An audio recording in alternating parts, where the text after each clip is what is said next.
Wika, ang pusong tumitibok sa ating bayan. Sa kalakalan, ito ang hudyat ng tiwala.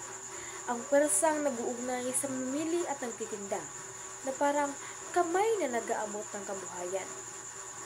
Sa pamahalaan, ito ang tinig ng kapangyarihan.